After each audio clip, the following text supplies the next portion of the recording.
നമുക്ക് എല്ലാവർക്കും ഇഷ്ടപ്പെടുന്ന പലഹാരങ്ങളിൽ ഒന്നാണ് കോഴിക്കട്ട അല്ലേ? നമുക്ക് ഇന്ന് അത് എങ്ങനെയാണ് ചെയ്യണമെന്ന് നോക്കിയാലോ. അപ്പം നമ്മുടെ കോഴിക്കട്ടയ്ക്ക് ആവശ്യമായി 1 കിലോ വറുത്ത അരിപ്പൊടി, അതായത് അപ്പത്തിനും ഇടിയപ്പത്തിനൊക്കെ ഉപയോഗിക്കുന്ന പൊടി, 300 ഗ്രാമോളം ശർക്കരയും എടുത്തിട്ടുണ്ട്, ഒരു വലിയ തേങ്ങ ചിരകിയതും, 1 ടീസ്പൂൺ ഏലക്ക പൊടിച്ചതും, 1.5 ടീസ്പൂൺ ജീരകം പൊടിച്ചതും, ആവശ്യത്തിന് ഉപ്പ്. അപ്പം നമ്മുടെ കോഴിക്കട്ടയ്ക്ക് ആവശ്യമായ ശർക്കര ഉരുക്കിയെടുക്കുക.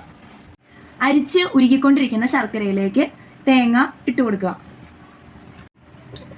അതിനുശേഷം ജീരകം പൊടിച്ചതും ഏലക്ക പൊടിച്ചതും ഇട്ട് കൊടുക്കുക. ഉപ്പിട്ട് തിളച്ച വെള്ളം കൊണ്ട് ഈ പൊടി നമുക്ക് കുഴച്ചെടുക്കാം.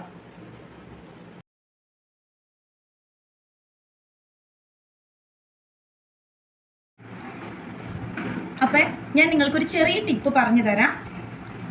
ഈ കുഴച്ച് വെച്ച പൊടിയിലേക്ക് സ്വല്പം വെളിച്ചെണ്ണയോ നെയ്യോ നമുക്ക് ചേർക്കാവുന്നതാണ്. അത് എന്തിനാന്ന് വെച്ചാൽ കയ്യിൽ ഒട്ടിപ്പിടിക്കാതിരിക്കാൻ വേണ്ടിയിട്ടാണ്. ചെറു ചൂടോട് കൂടി തന്നെ വേണം നമുക്കിത് ഉരുട്ടിയെടുക്കാൻ. നമ്മൾ പൊടി ഇതുപോലെ ഉരുട്ടിയതിന് ശേഷം നടുക്കൊരു ഹോള് പോലെ ഇതുപോലെ പ്രസ് ചെയ്ത് കൊടുക്കാം.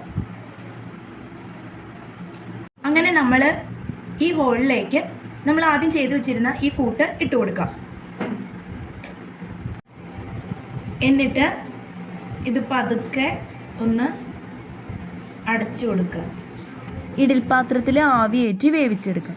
അപ്പോൾ ദേ നമ്മുടെ കോഴിക്കട്ട റെഡി ആയിട്ടുണ്ട്.